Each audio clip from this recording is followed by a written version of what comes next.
시계 초침이 유난히 크게 들리는 저녁이었다.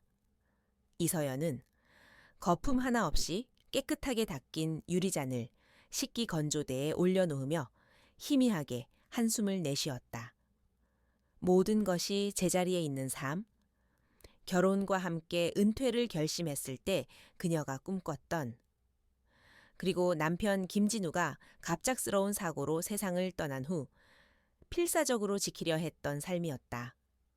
아이의 숙제를 봐주고 저녁 식사를 준비하고 치매에 걸린 시어머니를 돌보는 단조로운 일상. 그 단조로움이 그녀에게는 마지막 남은 방패이자 요새였다. 거실에서는 8살 아들 민준이가 소파에 편안히 기대 앉아 책을 읽고 있었다. 아이의 나이에는 어울리지 않는 두꺼운 과학 서적이었다. 서연은 잠시 그 모습을 물끄러미 바라보았다. 민준이는 늘 조용하고 총명한 아이였다. 남편을 잃은 슬픔 속에서도 서연이 버틸 수 있었던 유일한 이유. 하지만 가끔, 아주 가끔 아이의 침착함은 서연에게 낯선 느낌을 주었다. 마치 작은 어른을 보는 듯한 서늘함. 그녀는 고개를 저으며 불필요한 생각을 떨쳐냈다. 남편의 빈자리가 아이를 너무 빨리 철들게 한 것이리라. 어머니, 식사하셔야죠. 서연은 창가 의자에 미동도 없이 앉아있는 시어머니 박순애 여사에게 다가가 부드럽게 말했다. 전직 역사학 교수였던 총명한 시어머니는 2년 전 아들의 사고 소식을 들은 날 이후로 서서히 기억을 잃어갔다. 시간도, 사람도. 심지어는 자신의 이름마저도 희미한 안개 속을 헤매는 듯했다. 지금도 그녀의 시선은 해가 저문 창밖, 그 너머의 공허를 향해 있었다. 벌써 저녁인가? 진우는 아직인가? 또다시 죽은 아들을 찾는 시어머니의 말에 서연의 가슴이 옅게 저며왔다. 네, 아직 회사 일이 안 끝났나 봐요. 저희 먼저 먹어요? 그녀는 익숙하게 거짓말을 하며 시어머니의 휠체어를 식탁으로 밀었다.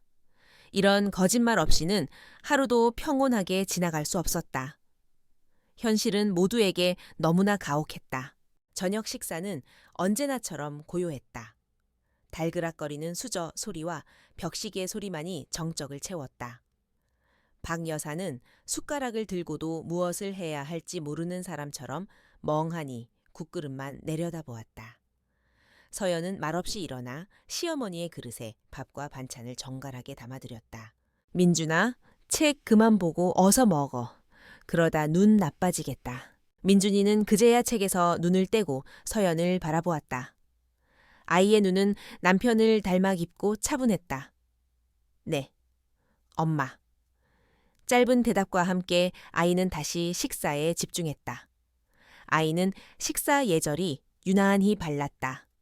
음식을 흘리지도 소리를 내지도 않았다. 그 완벽함이 때로는 비현실적으로 느껴졌다.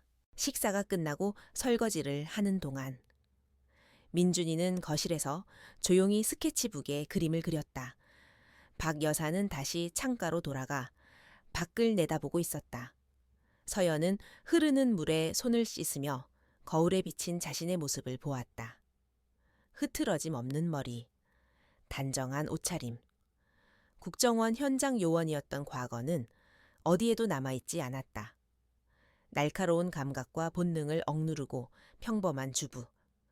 이서연으로 살아가는 것은 그녀에게 주어진 또 다른 임무와도 같았다. 위험을 감지하고 목표를 분석하고 상황을 통제하던 삶. 이제 그녀가 통제해야 하는 것은 단지 세 식구의 고요한 저녁 시간뿐이었다. 설거지를 마친 서연은 민준이의 숙제를 확인했다. 초등학교 1학년 아이가 풀기에는 어려운 사고력 문제들이었지만 민준이의 연습장은 한 문제의 막힘도 없이 완벽한 풀이 과정으로 채워져 있었다. 우리 아들 정말 대단하네. 아빠가 살아있었으면 정말 자랑스러워 했을 텐데. 서연의 칭찬에 민준이는 희미하게 미소 지을 뿐 별다른 말이 없었다. 아이는 감정 표현에 서툴렀다. 기쁨도 슬픔도 그 깊이를 짐작하기 어려웠다. 서연은 그것이 아빠의 부재가 남긴 상처라고 생각하며 아이의 머리를 부드럽게 쓰다듬었다. 밤 9시, 시어머니가 약을 먹고 잠자리에 들 시간이었다. 서연은 박 여사를 부축해 침실로 향했다. 잠옷으로 갈아입히고 혈압약을 입에 넣어주고 물을 건네는 과정은 지난 2년간 매일 밤 반복된 익숙한 의식이었다. 아가, 우리 아가 이름이 뭐였지? 박 여사가 멍한 눈으로 서연에게 물었다. 서연은 잠시 멈칫했다. 가끔 시어머니는 그녀를 오래전에 잃은 자신의 여동생으로 착각하곤 했다. 서연이에요. 어머니, 이서연. 서연이니 예쁜 이름이구나. 박 여사는 아이처럼 희미하게 웃으며 눈을 감았다. 서연은 시어머니의 이불을 목까지 덮어주고 방을 나왔다. 복도를 지나며 민준이의 방문을 살짝 열어보았다.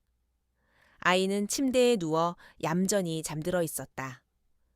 고른 숨소리가 평화롭게 들려왔다. 모두가 잠든 시간. 서연은 거실 소파에 앉아 창밖을 내다보았다. 가로등 불빛만이 어둠에 잠긴 교회 주택가를 외롭게 비추고 있었다. 이 고요함이 그녀는 좋으면서도 때로는 숨이 막혔다. 과거의 삶은 늘 긴장과 위험으로 가득했다. 총성과 비명, 배신과 죽음이 일상이었다. 그 모든 것을 뒤로하고 선택한 평범한 삶이었지만 몸에 밴 경계심은 완전히 사라지지 않았다.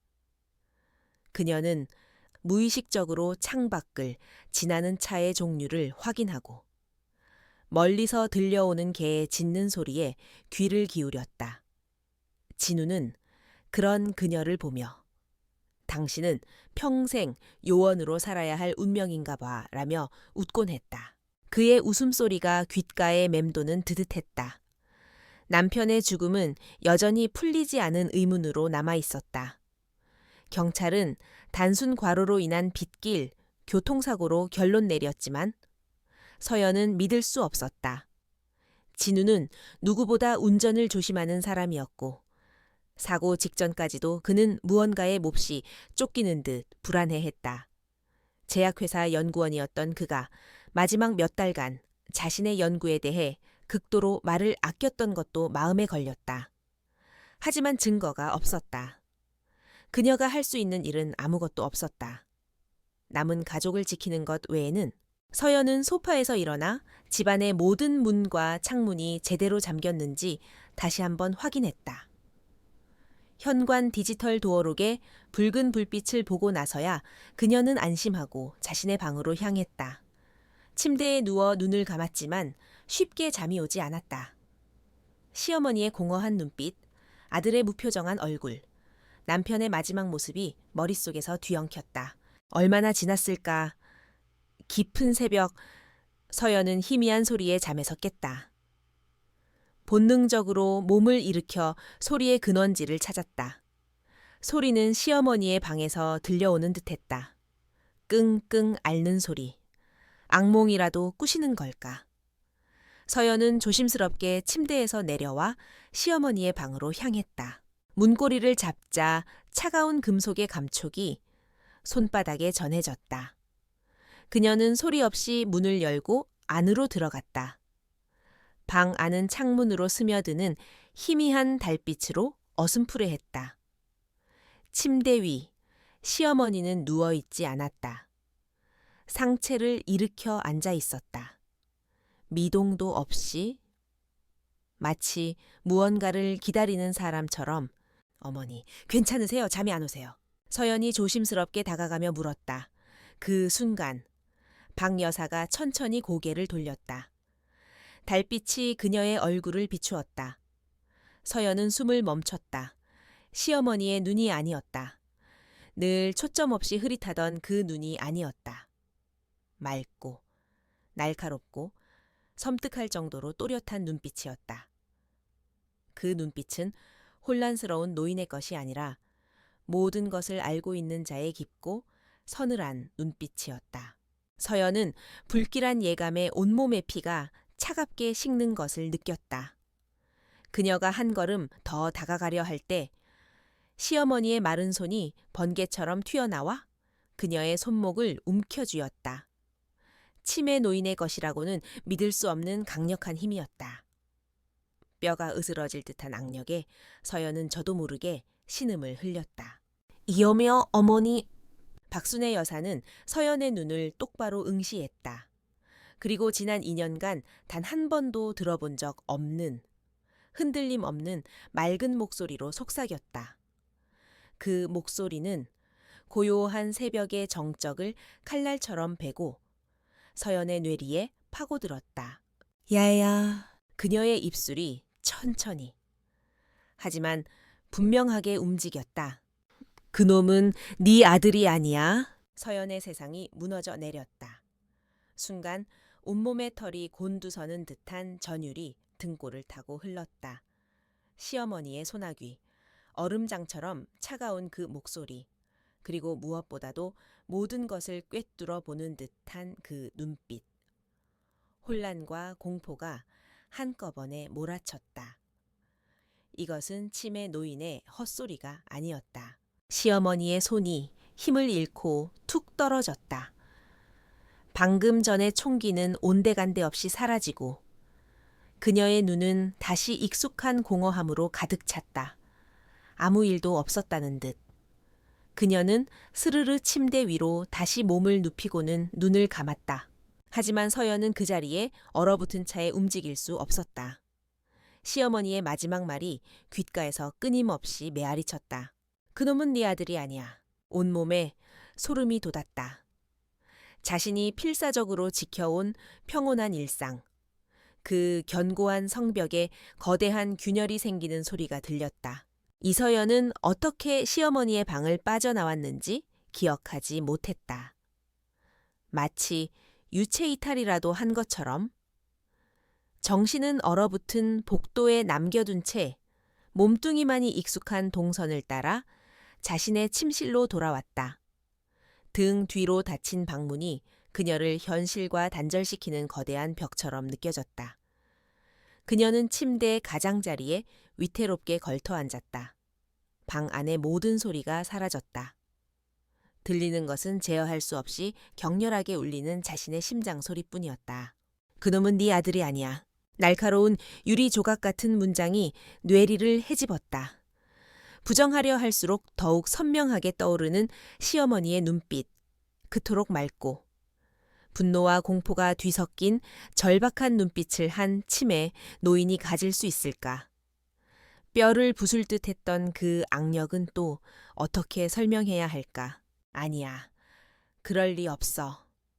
서연은 고개를 세차게 저었다. 어머니는 아픈 사람이다. 치매는 환각과 망상을 동반하기도 한다. 아들을 잃은 충격이 만들어낸 끔찍한 망상일 뿐이다. 자신을 잃어버린 여동생으로 착각하는 것처럼 이번에는 손자를 알아보지 못하는 것뿐이다. 그녀는 스스로를 필사적으로 설득했다. 이 합리적인 의심의 벽 뒤로 숨지 않으면 당장이라도 미쳐버릴 것 같았다. 하지만 마음 한구석, 훈련으로 단련된 냉철한 이성이 경고를 보내고 있었다. 현장 요원 시절 그녀는 수없이 많은 거짓과 위장을 목격했다. 인간의 눈빛만큼 많은 정보를 담고 있는 것은 없었다. 그리고 오늘 밤 그녀가 본 시어머니의 눈빛은 진실을 담고 있었다. 부정할 수 없는 끔찍한 진실의 무게. 서연은 자리에서 일어나 소리 없이 아들 민준이의 방으로 향했다. 살며시 문을 열자 아이의 고른 숨소리가 들려왔다. 달빛이 창문을 통해 들어와 잠든 아이의 얼굴을 부드럽게 비추고 있었다. 남편을 반쯤 닮은 이목구비, 하얀 피부와 차분하게 감긴 긴 속눈썹. 서연은 침대 곁에 웅크리고 앉아 아들의 얼굴을 몇 시간이고 쳐다보았다. 자신의 배 아파 낳은 아이. 지난 8년간 자신의 세상이었던 아이. 저 사랑스러운 얼굴 어디에 그놈이라는 흉측한 단어가 들어설 틈이 있단 말인가. 그녀는 손을 뻗어 아이의 뺨을 조심스럽게 쓸었다. 따뜻하고 부드러운 감촉, 살아있는 온기. 하지만 의심의 씨앗이 한번 뿌려지자 모든 것이 의심스러웠다. 아이의 완벽할 정도로 대칭적인 얼굴이 유난히 차분한 잠버릇이, 심지어는 규칙적인 숨소리마저도 어딘가 부자연스럽게 느껴졌다.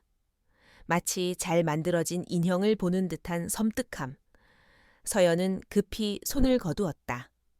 자신의 생각이 소름 끼쳐 견딜 수가 없었다. 결국 그날 밤 서연은 한숨도 자지 못했다. 다음 날 아침 언제나처럼 해가 떴다. 밤의 공포가 거짓말이었던 것처럼 세상은 평온했다. 식탁에 앉은 시어머니는 다시 예전의 멍한 모습으로 돌아와 있었다. 간밤의 일은 흔적조차 찾아볼 수 없었다. 아가, 오늘 아침은 뭐니? 서연은 애써 아무렇지 않은 척 미소 지으며 대답했다. 어머니 좋아하시는 된장찌개 끓였어요. 그녀의 목소리가 미세하게 떨렸지만 아무도 눈치채지 못했다. 민준이도 평소와 같았다. 엄마, 맛있어요. 간결한 칭찬과 함께 밥 한 톨 남기지 않고 식사를 마쳤다. 너무나도 완벽한 아침 풍경. 그래서 더 비현실적이었다. 서연은 자신이 끔찍한 악몽과 현실 사이의 경계에 갇혀버린 기분이었다. 그날 이후 서연은 자신의 집에서 이방인이 되었다. 그녀는 더 이상 평범한 엄마가 아니었다. 아들의 모든 행동을 주시하는 감시자였다. 이전에는 대수롭지 않게 혹은 기특하게만 여겼던 민준이의 행동들이 하나씩 의심의 필터에 걸리기 시작했다. 어느 날 오후 민준이는 거실에서 태블릿 PC로 영상을 보고 있었다. 서연은 아이가 좋아하는 공룡, 다큐멘터리일 것이라 생각하며 다가갔다. 하지만 화면에 떠 있는 것은 복잡한 이중나선 구조의 DNA 모델링과 전문적인 유전공학 용어들이었다. 대학생도 이해하기 어려운 내용이었다. 민준아, 이게 뭐야? 민준이는 화들짝 놀라며 화면을 껐다. 아이의 얼굴에 스친 것은 당황이 아니라 무언가를 들킨 사람 특유의 경계심이었다. 아, 아니에요. 그냥 광고가 잘못 떠서. 아이는 어색하게 웃으며 둘러댔다. 하지만 서연은 보았다. 아이가 화면을 끄기 직전 그가 보고 있던 것은 크리스피어 유전자 가위 기술의 응용에 관한 논문 영상이었다. 그날 저녁 서연은 아이의 태블릿 검색 기록을 몰래 확인했다. 양자역학의 기본 원리, 신경망 네트워크 분석, 미토콘드리아 DNA의 특성, 8살 아이의 것이라고는 도저히 믿을 수 없는 검색어들이었다. 또 한 번은 동네 고양이가 차에 치여 죽어있는 것을 발견했을 때였다. 다른 아이들은 울거나 무서워하며 자리를 피했지만 민준이는 달랐다. 아이는 그 자리에 쪼그려 앉아 죽은 고양이를 무표정하게 관찰하고 있었다. 그 눈에는 슬픔이나 연민이 아니라 현상을 분석하는 듯한 냉철한 호기심만이 담겨 있었다. 민준아, 가자. 불쌍하잖아. 서연이 아이의 팔을 끌자 민준이는 고개를 갸웃하며 말했다. 왜 불쌍해요? 생명 활동이 정지된 유기체일 뿐인데 외상으로 인한 대량 출혈이 직접적인 사인인 것 같아요. 서연은 그 자리에 얼어붙었다. 생명 활동이 정지된 유기체. 8살 아이의 입에서 나올 수 있는 말이 아니었다. 민준이의 기이한 행동들은 서연의 머릿속 깊은 곳에 잠들어 있던 기억들을 수면 위로 끌어올렸다. 바로 남편 진우의 마지막 모습들이었다. 사고가 나기 한 달 전. 진우는 극도로 예민하고 불안해했다. 밤늦게까지 서재에서 무언가에 몰두했고 집에서도 누군가 도청이라도 하는 것처럼 조심스러워했다. 창밖을 수시로 확인했고 현관문 잠금 장치를 몇 번이고 점검했다. 서연아, 만약에, 정말 만약에 나한테 무슨 일이 생기면 어느 비 오는 밤, 진우가 뜬금없이 말을 꺼냈다. 그의 얼굴은 핏기 없이 하얗게 질려 있었다. 무슨 소리야? 당신, 요즘 너무 무리해서 그래. 휴가라도 좀 내지. 서연은 대수롭지 않게 넘기려 했지만 진우의 눈은 절박했다. 아니, 그냥 들어줘. 진숭비호의 미래재단이라고 알아. 사회공헌 활동을 하는 자선단체야. 겉으로는 아주 훌륭한 곳이지. 미래재단 텔레비전에서 본 것 같아. 불우한 천재 아이들을 후원하는 곳 아니야 맞아. 만약 내가 없어지면 그곳에 관심을 가져줘. 그냥 기부라도 좋으니까 그들이 무슨 일을 하는지 지켜봐줘. 약속해 줄 수 있어. 그때 서연은 남편이 과도한 스트레스로 인해 편집증적인 증세를 보인다고 생각했다. 그래서 진지하게 받아들이지 않았다. 하지만 지금 시어머니의 경고와 민준이의 기이함을 겪고 나니 남편의 유언과도 같았던 그 말이 전혀 다른 의미로 다가왔다. 그것은 망상이 아니라 죽음을 예감한 자가 남긴 필사적인 경고였다. 다른 기억도 떠올랐다. 사고 나기 바로 전날 밤. 진우는 누군가와 격렬하게 통화하고 있었다. 서재 문틈으로 새어나온 그의 목소리는 분노와 두려움으로 떨리고 있었다. 말도 안 돼. 그건 신의 영역을 침범하는 거야, 우리가 만든 건. 그건 괴물이야. 윤리강령 당신들한테 그런 게 있기는 했어. 당장 중단하지 않으면 모든 걸 세상에 폭로하겠어. 괴물. 진우가 말했던 그 단어가 심장을 찔렀다. 퍼즐 조각들이 하나씩 맞춰지기 시작했다. 남편의 의문스러운 죽음, 죽기 직전의 불안과 공포, 미래재단에 대한 경고, 괴물이라는 단어, 그리고 모든 기억을 잃은 줄 알았던 시어머니의 섬뜩한 한마디. 마지막으로 내 아들이라고 믿었던 아이의 비정상적인 모습들. 이 모든 것은 개별적인 사건이 아니었다. 거대한 하나의 진실을 가리키는 이정표였다. 서연은 밤늦게 남편의 서재로 들어갔다. 도둑이 한 번 휩쓸고 간 후 경찰 조사를 받고 돌려받은 공간이었다. 중요한 것은 모두 사라졌다고 생각했지만 혹시나 하는 마음이었다. 그녀는 책상에 앉아 남편이 쓰던 컴퓨터를 켰다. 예상대로 하드 드라이브는 깨끗하게 포맷되어 있었다. 하지만 이서연은 김진우의 아내이기 이전에 국정원 최고의 요원 중 한 명이었다. 그리고 그녀의 남편 역시 평범한 연구원이 아니었다. 그는 누구보다 치밀하고 조심스러운 사람이었다. 그는 분명 무언가를 남겼을 것이다. 가장 찾기 어렵고 가장 안전한 곳에. 서연은 컴퓨터를 끄고 방안을 둘러보았다. 그녀의 시선이 책장 한쪽에 꽂힌 낡은 책 한 권에 멈췄다. 진우가 대학 시절부터 보던 낡은 전공 서적. 수십 번도 더 이사하며 웬만한 책은 다 버렸지만 유독 이 책만은 그가 항상 곁에 두었다. 그녀는 책을 꺼내 들었다. 그리고 익숙하게 책의 마지막 페이지를 펼쳤다. 그곳에는 연필로 희미하게 쓰인 숫자와 알파벳 조합이 있었다. 평범한 메모처럼 보였지만 서연은 그것이 암호라는 것을 직감했다. 과거 두 사람만이 공유했던 그들만의 암호책에 심장이 다시 거세게 뛰기 시작했다. 슬픔과 무력감에 갇혀있던 지난 2년의 시간이 끝나고 있었다. 그녀 안에서 잠자고 있던 요원의 본능이, 진실을 파헤치고자 하는 집요한 의지가 깨어나고 있었다. 서연은 암호를 해독하기 위해 자신의 노트북을 켰다.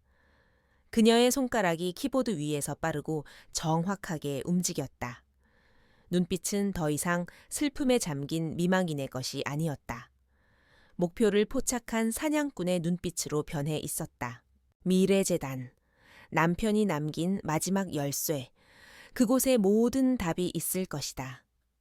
그곳이 어떤 곳이든, 그 배후에 누가 있든 그녀는 알아내야만 했다. 남편의 죽음에 대한 진실, 그리고 내 아들에 대한 진실을 향한 문은 미래재단이라는 이름을 하고 있었다. 그리고 그 문을 열기 위해 이서연은 과거의 자신을 다시 꺼내야만 했다.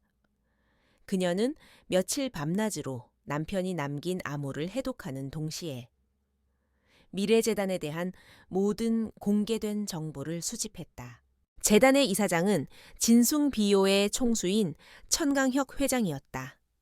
언론에 비친 그는 성공한 사업가이자 아낌없이 사회에 환원하는 자선가였다. 미래재단은 그의 가장 큰 자랑거리로 불우한 환경의 영재들을 발굴하여 세계적인 리더로 키워내는 비영리 단체였다. 웹사이트는 성공한 아이들의 밝은 웃음과 감동적인 성공 스토리로 가득했다. 흠잡을 데 없이 완벽한 천사의 얼굴을 한 조직이었다. 서연은 이 천사의 얼굴 뒤에 숨겨진 악마를 찾아야 했다. 정면으로 부딪히는 것은 자살 행위였다. 그녀는 위장이 필요했다. 며칠간의 고민 끝에 그녀는 자신의 아들 또한 영재일지 모른다고 생각하는 부유하지만 세상 물정에는 다소 어두운 미망인이라는 페르소나를 만들었다. 남편을 잃은 슬픔에서 아직 완전히 헤어나오지 못해 어딘가 위태로워 보이는, 그래서 동정과 보호 본능을 자극하는 인물, 경계심을 무너뜨리기에 가장 효과적인 위장이었다. 그녀는 옷장에서 가장 부드러운 질감의 캐시미어 스웨터와 차분한 색상의 와이드 팬츠를 골랐다. 날카로운 인상을 주는 액세서리는 모두 배제하고 진주 귀걸이 하나만을 착용했다. 화장은 거의 하지 않았지만 의도적으로 눈가를 조금 붉게 표현하여 슬픔에 잠긴 느낌을 더했다. 마지막으로 그녀는 서랍 깊숙한 곳에 숨겨두었던 작은 상자를 열었다. 그 안에는 현역 시절 사용했던 최첨단 장비들이 들어있었다. 그녀는 그중 명품 브랜드의 키링처럼 생긴 초소형 도청 장치를 꺼내 핸드백에 넣었다. 몇 년 만에 만져보는 차가운 금속의 감촉이 그녀의 잠자던 본능을 깨우는 듯했다. 약속 당일, 서연은 택시를 타고 서울 중심부에 위치한 미래재단 건물 앞에 내렸다. 통유리로 지어진 웅장한 건물은 햇빛을 받아 눈부시게 빛나고 있었다. 투명성과 개방성을 상징하는 듯한 건축 양식. 로비에 들어서자 부드러운 클래식 음악과 은은한 아로마 향이 그녀를 맞았다. 벽면에는 재단의 후원으로 세계적인 명문대에 진학하거나 국제대회에서 우승한 아이들의 사진이 자랑스럽게 걸려 있었다. 모든 것이 신뢰와 희망을 이야기하고 있었다. 어떻게 오셨습니까? 안내 데스크의 직원이 완벽한 미소와 함께 물었다. 서연은 준비한 대로 약간 긴장한 목소리로 답했다. 아, 상담 예약을 하고 온 이서연이라고 합니다. 윤소희 이사님과 만나기로. 네, 확인되었습니다. 잠시만 기다려 주십시오. 직원이 인터컴으로 연락하는 동안 서연은 로비를 천천히 둘러보는 척하며 주변을 살폈다. 모든 것이 지나치게 완벽했다. 먼지 하나 없는 대리석 바닥, 시든 잎 하나 없는 화분, 흐트러짐 없는 자세로 서 있는 직원들, 그리고 그녀의 눈에 들어온 것은 로비 구석에 서 있는 2명의 보안 요원이었다. 그들은 일반적인 경비원들과는 달랐다. 편안해 보이는 정장 안으로 다부진 체격이 드러났고 주변을 훑는 그들의 시선은 단순한 경계가 아닌 훈련된 자들의 체계적인 감시에 가까웠다. 귓가에 꽂힌 투명한 무선 이어폰도 일반적인 자선단체에서는 보기 드문 장비였다. 잠시 후 한 여직원이 다가와 그녀를 안내했다. 이쪽으로 오시죠. 이서연님, 이사님께서 기다리고 계십니다. 여직원의 걸음걸이는 정확히 서연의 반 보 뒤를 따르고 있었다. 상대를 편안하게 만들면서도 철저히 통제하는 전문적인 경호 훈련을 받은 자들의 움직임이었다. 서연은 일부러 핸드백을 떨어뜨리는 척하며 몸을 숙였다. 그 짧은 순간 그녀는 복도 천장에 설치된 반구형 CCTV가 일반적인 감시용이 아닌 미세한 움직임까지 포착할 수 있는 고성능 모델임을 확인했다. 엘리베이터는 카드키 없이는 작동하지 않았다. 여직원이 자신의 카드를 대자 부드러운 소리와 함께 문이 열렸다. 최고층에 위치한 이사장실. 문이 열리자 윤소희 이사가 환한 미소로 그녀를 맞았다. 어서 오세요. 이서연님, 뵙게 되어 반갑습니다. 윤소희는 40대 초반으로 보이는 지적이고 세련된 여성이었다. 그녀의 목소리는 신뢰감을 주었고 표정에서는 온화함이 넘쳐 흘렀다. 남편분의 소식은 저도 들었습니다. 진숭비호의 훌륭한 인재였는데 정말 안타깝게 생각합니다. 서연은 눈시울을 붉히며 고개를 숙였다. 기억해 주셔서 감사합니다. 자리에 앉자 본격적인 상담이 시작되었다. 윤소희는 재단의 활동에 대해 열정적으로 설명했다. 소외된 영재들을 발굴하여 그들의 잠재력을 최대한으로 이끌어내는 것이 재단의 사명이라고 했다. 그녀의 말은 막힘이 없었고 모든 데이터와 사례는 완벽하게 준비되어 있었다. 서연은 아들 민준이에 대한 이야기를 꺼냈다. 나이에 맞지 않게 어려운 책을 읽고 어른들도 풀기 힘든 문제를 척척 풀어내는 아이에 대한 걱정을 털어놓았다. 그녀의 이야기에 윤소희는 깊이 공감하며 고개를 끄덕였다. 충분히 이해해 합니다.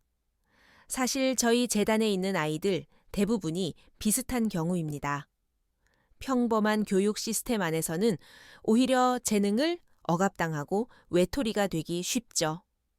그런 아이들에게는 특별한 환경이 필요합니다. 윤소희의 말은 논리적이고 설득력 있었다. 하지만 서연은 그녀와의 대화 내내 미세한 위화감을 느끼고 있었다. 윤소희는 아이들이라는 말 대신 무의식적으로 자원 혹은 케이스라는 단어를 사용했다가 급하게 정정하곤 했다. 그리고 민준이에 대해 질문할 때 그녀의 눈빛은 아이의 재능에 대한 순수한 관심이 아니라 마치 희귀한 샘플을 감정하는 과학자의 것처럼 차갑게 빛났다. 저희 재단 프로그램의 최종 목표는 단순한 영재 교육이 아닙니다. 어머님, 저희는 인류의 미래를 이끌어갈 최적화된 인재를 양성하는 것을 목표로 하고 있습니다. 저희의 자산들은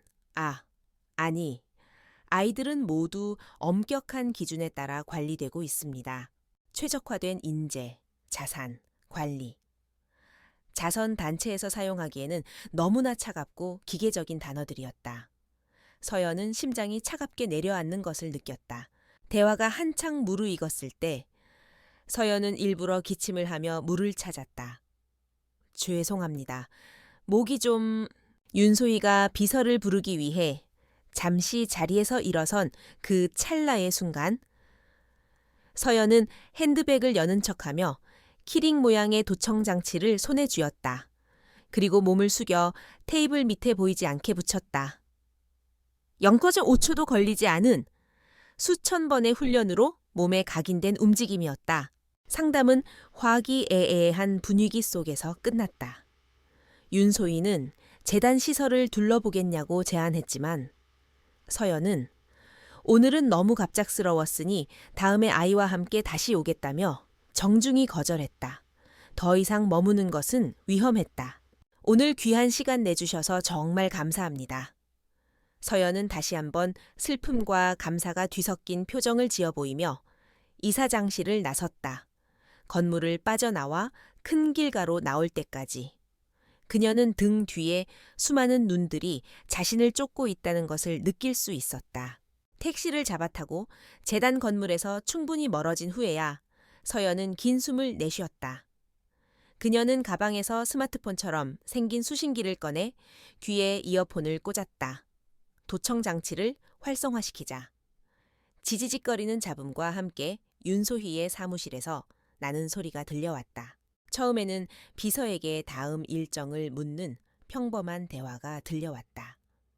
하지만 잠시 후 다른 남자의 목소리가 들렸다. 윤 이사님, 방금 그 여자는 어떻습니까? 서연은 그 목소리가 로비에서 보았던 보안 요원 중 한 명의 것임을 직감했다. 윤소희의 목소리는 방금 전의 온화함은 온데간데 없이 차갑고 날카롭게 변해 있었다. 이서연, 김진우 박사의 아내. 예상보다 빨리 움직였군. 프로필은 단순한 가정주부로 나옵니다. 남편 사후 외부 활동은 거의 없었고 정신과 상담 기록이 몇 차례 있습니다. 특이사항은 보이지 않습니다. 속단하지 마. 김진우가 어떤 인간이었는지 잊었나 그 여자. 평범한 미망인처럼 보이지만 눈빛이 죽어있지 않았어. 계속 주시해. 아이도 마찬가지야. 샘플 M액에서 특이점은 없었나. 현재까지는 안정적입니다. 주어진 프로토콜에 따라 완벽하게 아들 역할을 수행하고 있습니다. 샘플 M, 프로토콜, 수행. 서연은 이어폰을 빼고 눈을 감았다. 차가운 유리창에 이마를 기댔다. 심장이 얼음물에 담긴 것처럼 차갑게 가라앉았다. 천사의 가면이 벗겨지고 그 아래에서 차가운 기계장치 같은 민낯이 드러났다. 그들은 민준이를 알고 있었다. 아니, 그들은 민준이를 관리하고 있었다. 남편의 경고는 사실이었다. 시어머니의 절규도 진실이었다. 그녀는 거대한 음모의 한복판으로 걸어 들어온 것이었다. 이제 더 이상 도망칠 곳은 없었다. 미래재단을 나선 순간부터 이서연의 세상은 보이지 않는 거미줄에 갇혔다. 그녀는 더 이상 평범한 주부가 아니었고 그녀의 집은 더 이상 안전한 요새가 아니었다. 그녀는 감시당하고 있었다. 첫 번째 신호는 다음 날 아침에 나타났다. 주방 창문으로 무심코 밖을 내다보던 서연의 눈에 낯선 검은색 세단 한 대가 들어왔다. 조용한 교회 주택가에 어울리지 않는 창문이 짙게 선팅된 차였다. 처음에는 우연이라 생각했다. 하지만 차는 그녀가 민준이를 학교에 데려다주고 돌아올 때까지도 오후에 장을 보러 나갈 때까지도 그 자리에 있었다. 마치 동네 풍경의 일부인 것처럼 서연은 자신의 감각을 시험해 보기로 했다. 다음 날 그녀는 평소와 다른 길로 운전해서 마트로 향했다. 백미러 속에서 그 검은 세단은 일정한 거리를 유지하며 조용히 그녀의 뒤를 따랐다. 심장이 차갑게 가라앉았다. 그들은 그녀가 재단에서 돌아온 순간부터 이미 감시를 시작한 것이었다. 디지털 거미줄은 더욱 교묘하게 그녀를 옥죄었다. 유선 전화에서는 통화 연결음이 들리기 전 아주 미세한 클릭 소리가 들렸다. 인터넷 속도는 이유 없이 느려졌다가 정상으로 돌아오기를 반복했다. 현역 시절, 감청 대상에게서 나타나는 전형적인 징후들이었다. 그녀는 집안의 모든 대화가 도청되고 있다고 가정해야 했다. 평온했던 집은 이제 그녀의 모든 것을 감시하는 거대한 눈이 되었다. 외부의 압박은 내부의 불안과 공명하며 서연을 심리적으로 몰아붙였다. 그리고 그 불안의 중심에는 아들, 민준이가 있었다. 시어머니의 경고 이후 의심의 눈으로 바라본 아이의 모습은 하루가 다르게 낯설어졌다. 어느 주말 오후 서연은 먼지가 쌓여있던 체스판을 꺼냈다. 현역 시절 집중력과 전략적 사고를 훈련하기 위해 즐겨두던 게임이었다. 민준아, 엄마랑 체스 한 판 둘까? 민준이는 잠시 흥미로운 눈빛을 하더니 고개를 끄덕였다.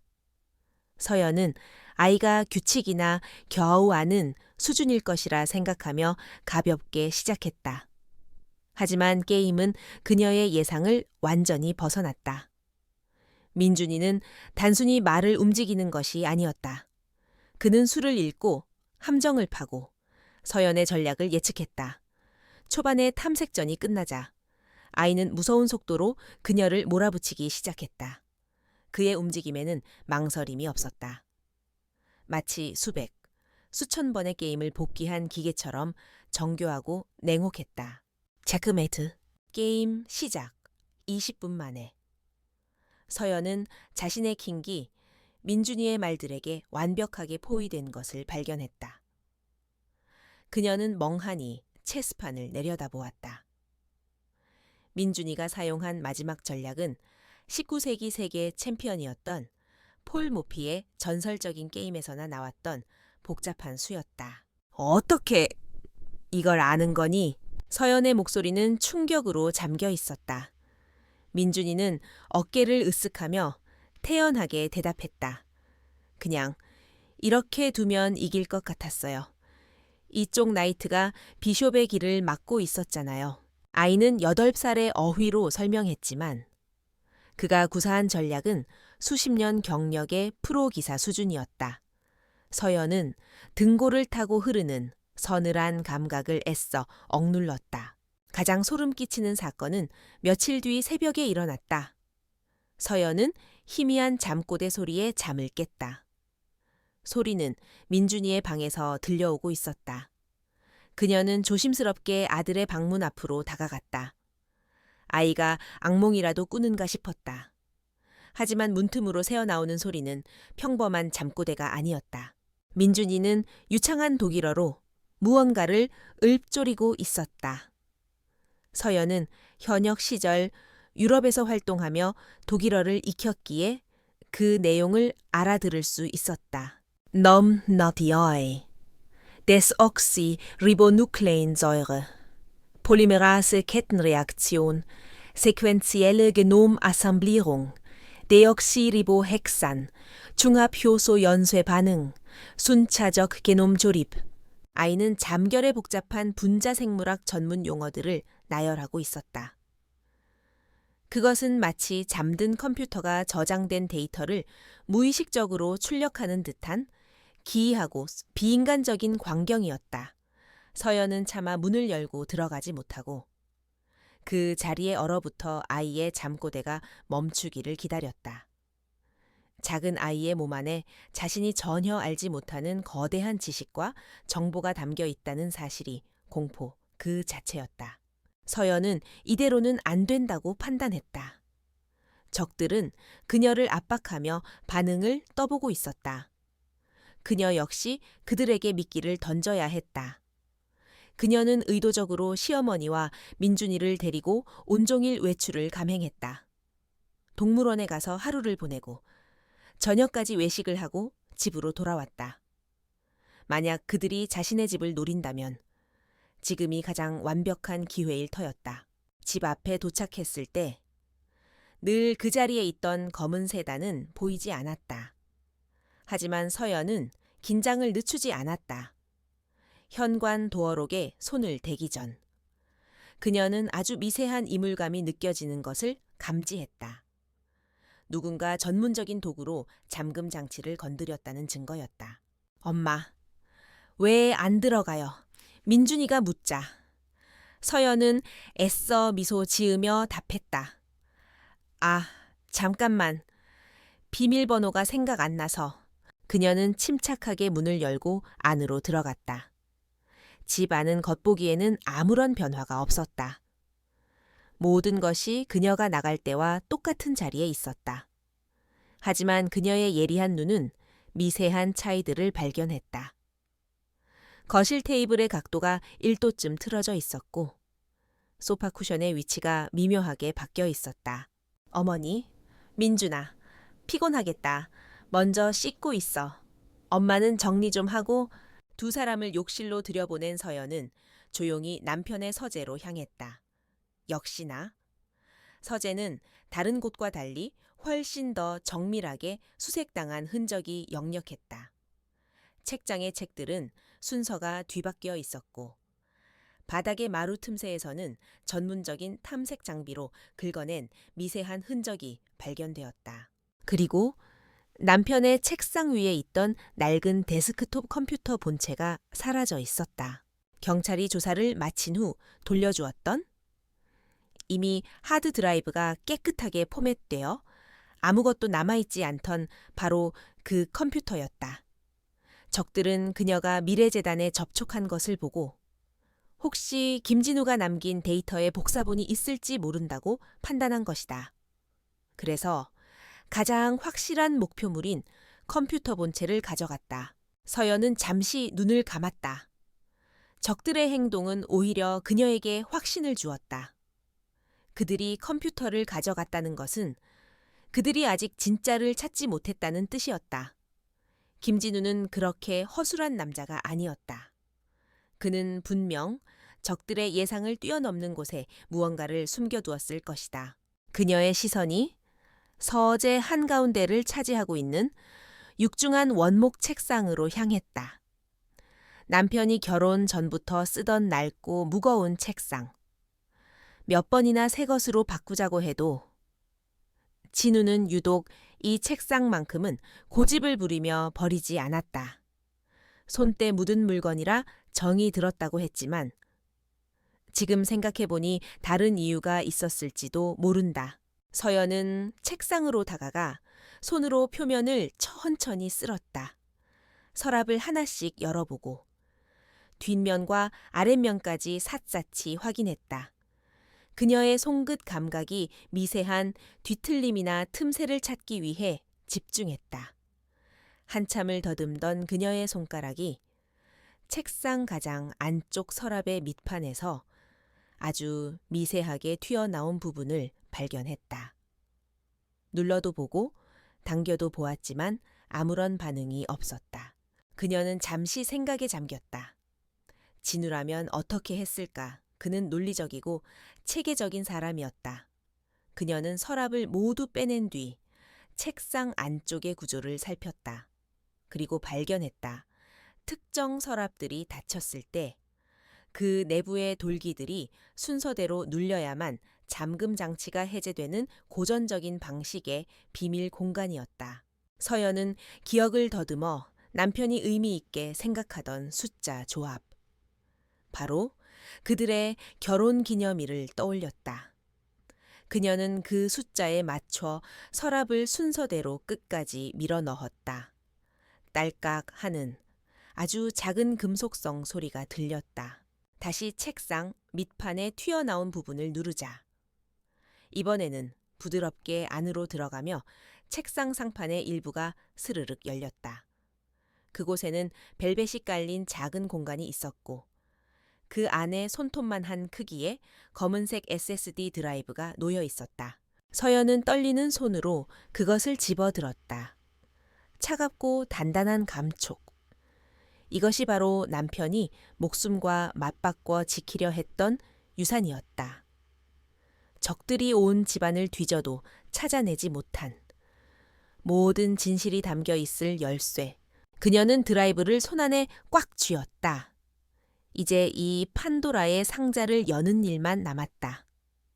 그 안에서 무엇이 튀어나오든 그녀는 감당해야만 했다. 더 이상 물러설 곳은 없었다. 남편이 남긴 작은 SSD 드라이브는 단순한 저장 장치가 아니었다.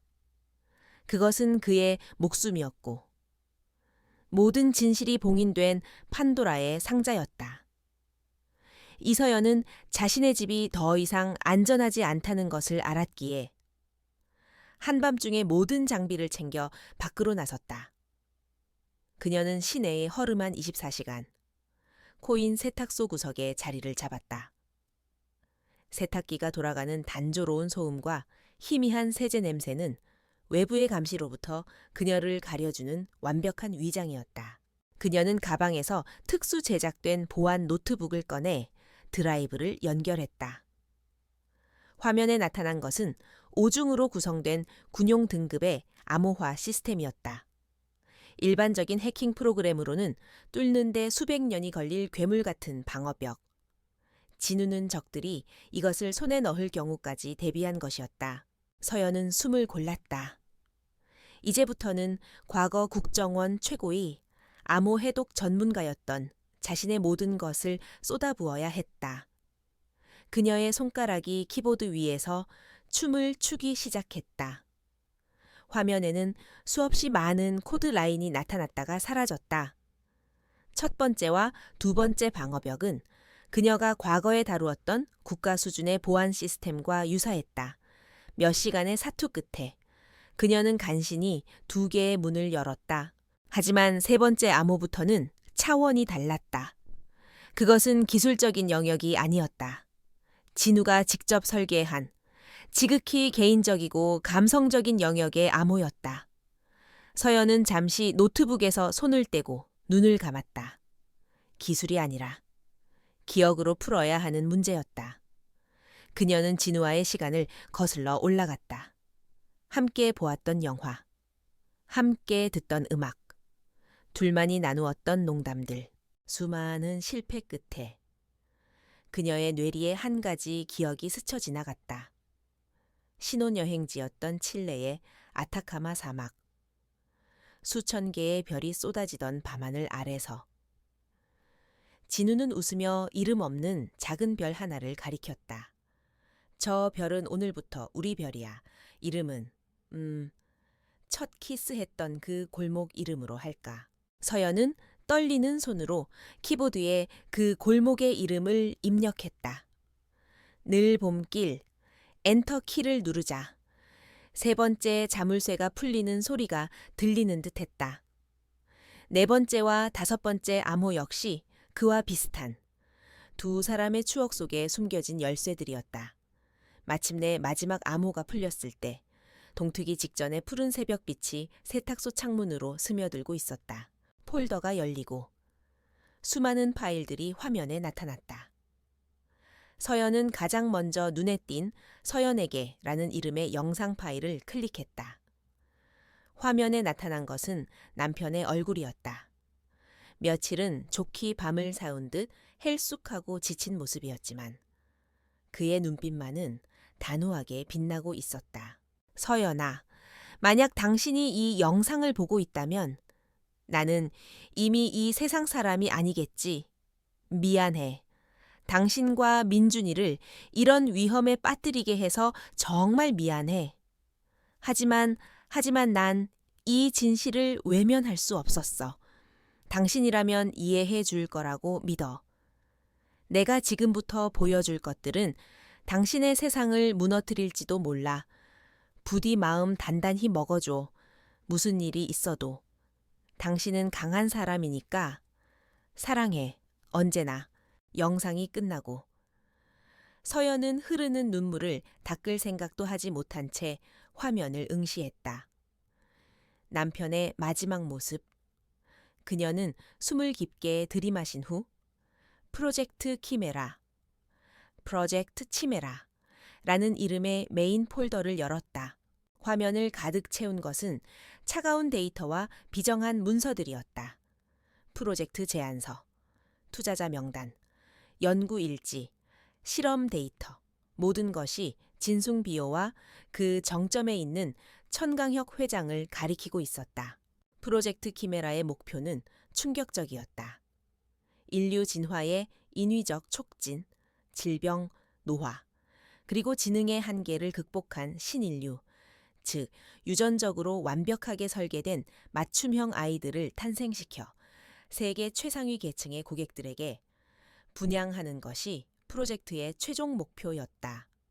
제안서에는 불필요한 감정의 배제, 명령에 대한 절대적 복종, 최고 수준의 지적, 신체적 능력 등 인간을 하나의 상품으로 취급하는 끔찍한 문구들이 가득했다. 고객 명단은 암호화되어 있었지만 그들이 각국의 정재계 거물들이라는 것은 어렵지 않게 짐작할 수 있었다. 연구 일지는 더욱 끔찍했다. 불법적으로 수집된 난자와 정자를 이용한 초기 실험 단계부터 대리모를 이용한 착상 실험, 그리고 그 과정에서 발생한 수많은 실패작들에 대한 기록이 아무런 감정 없는 문체로 기록되어 있었다. 실패작들은 의료 폐기물처럼 처리되었다. 서연은 떨리는 손으로 최종 성공 샘플이라는 폴더를 열었다. A, B, C, 알파벳 이니셜로 구분된 아이들의 목록. 그리고 그녀는 숨을 멈췄다. 샘플 M, 그 아래에는 아이의 신체 데이터와 지능 지수, 성장 과정이 빼곡하게 기록되어 있었다. 모든 데이터는 그녀의 아들, 김민준의 것과 일치했다. 서연은 부정하고 싶은 현실 앞에서 마지막 희망을 찾아 다른 폴더들을 미친 듯이 뒤졌다. 그리고 폐기 기록이라는 이름의 폴더를 발견했다. 그 안에는 단 하나의 파일이 있었다. 남편의 이름으로 된 개인 기록 폴더였다. 파일을 열자 남편의 목소리가 담긴 음성 파일들이 나타났다. 초반의 기록은 프로젝트에 대한 기대와 희망으로 가득 차 있었다. 하지만 시간이 지날수록 그의 목소리는 의심과 고뇌, 그리고 공포로 변해갔다. 그는 자신이 만들어낸 존재들의 비인간적인 능력과 감정의 부재에 공포를 느끼기 시작했고, 청강혁 회장에게 프로젝트의 윤리적 문제를 제기했다. 회장님, 이건 미친 짓입니다. 우리가 만든 건 아이들이 아니라 괴물입니다. 감정적 교감 능력이 전혀 없습니다. 그들은 오직 데이터와 논리에 따라서만 움직입니다. 음성 파일 너머로 천강혁 회장의 차가운 목소리가 들려왔다. 김 박사, 감정이야말로 인류의 가장 큰 결함이지. 우리는 지금 그 결함을 제거하고 완벽한 존재를 만드는 중이라고. 자네는 역사의 창조자가 될 기회를 걷어차려는 건가?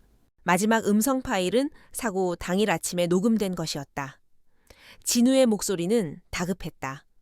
모든 원본 데이터를 백업했다. 이걸 세상에 알려야 해. 그들이 날 쫓고 있어. 서연아, 민준아, 아빠가 미안하다. 그리고 서연은 가장 마지막에 있는 손상된 것처럼 보이는 영상 파일을 발견했다. 남편의 차 블랙박스에서 그가 직접 백업해둔 파일이었다. 파일을 실행하자. 화면은 알아볼 수 없이 깨져 있었지만 소리는 생생하게 들려왔다. 빗소리, 와이퍼 움직이는 소리, 그리고 라디오에서 흘러나오는 평화로운 음악. 아들 민준이가 노래를 따라 부르는 귀여운 목소리도 들렸다. 아빠, 우리 어디가? 응, 우리 아들 좋아하는 공룡 보러 가는 거야. 그 순간 거대한 굉음과 함께 모든 소리가 찢어졌다. 타이어가 미끄러지는 비명, 금속이 찌그러지는 굉음, 유리가 박살나는 소리, 그리고 잠시 후 차 문이 억지로 열리는 소리와 함께 낯선 남자들의 목소리가 들려왔다. 김진우 박사, 아직 살아있나? 데이터는 어디 있지? 이 아이는 어떻게 할까요? 증거는 남기지 마. 사고사로 완벽하게 위장해. 서연은 자신의 귀를 막았다.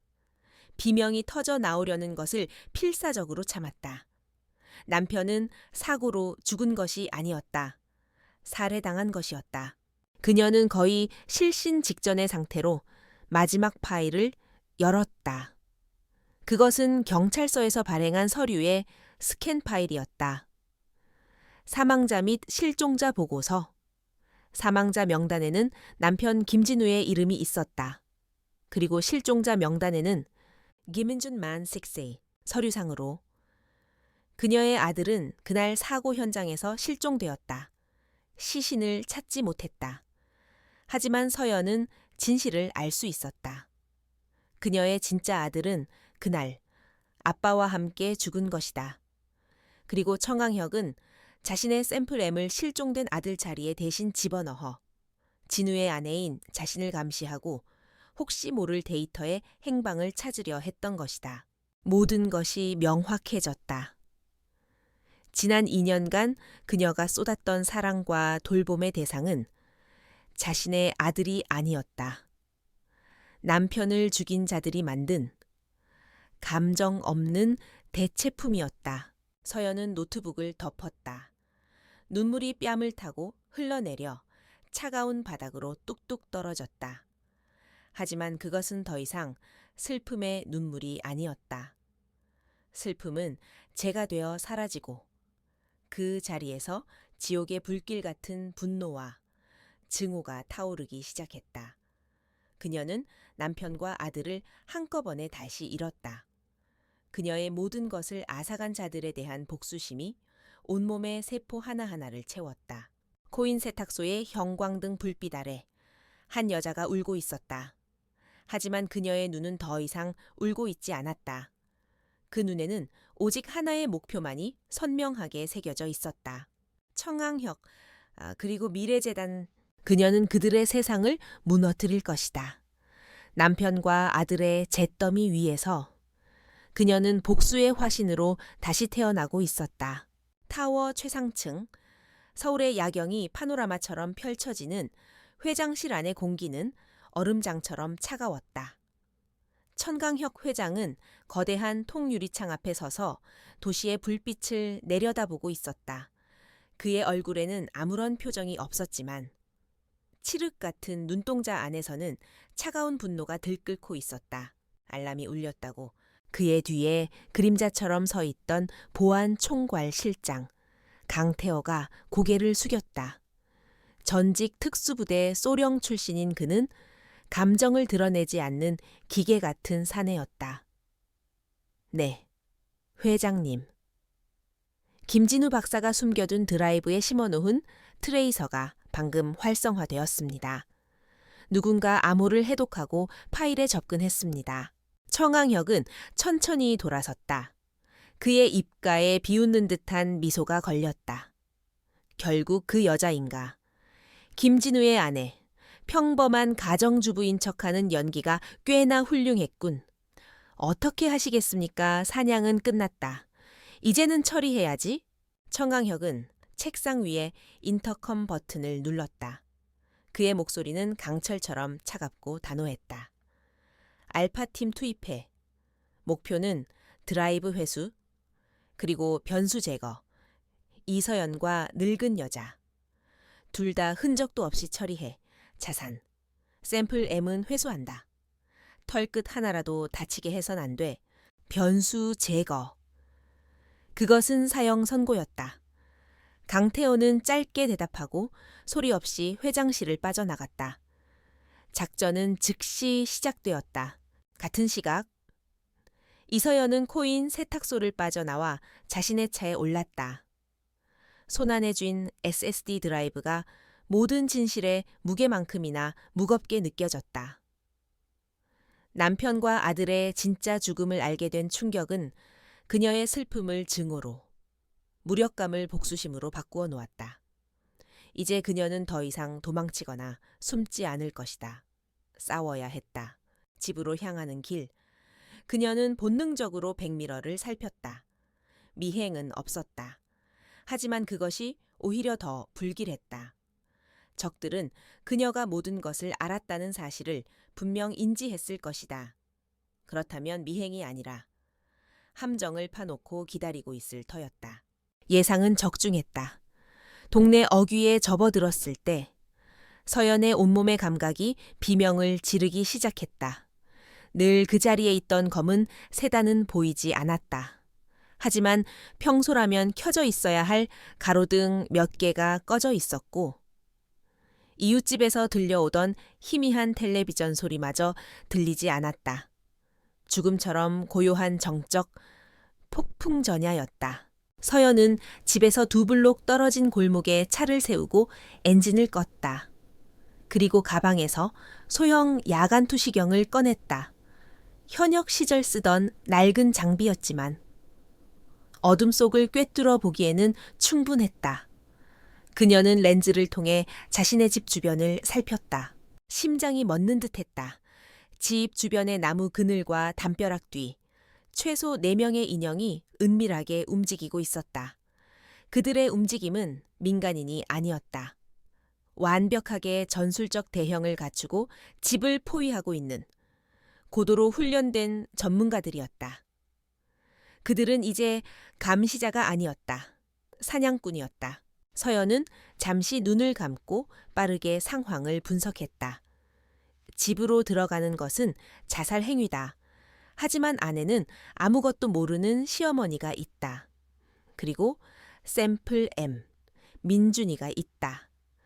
그들의 목표는 자신과 드라이브, 그리고 어머니를 제거하는 것일 터. 민준이는 회수 대상일 가능성이 높았다. 어머니를 구해야 한다. 그러기 위해서는 저들의 시선을 다른 곳으로 돌릴 미끼가 필요했다.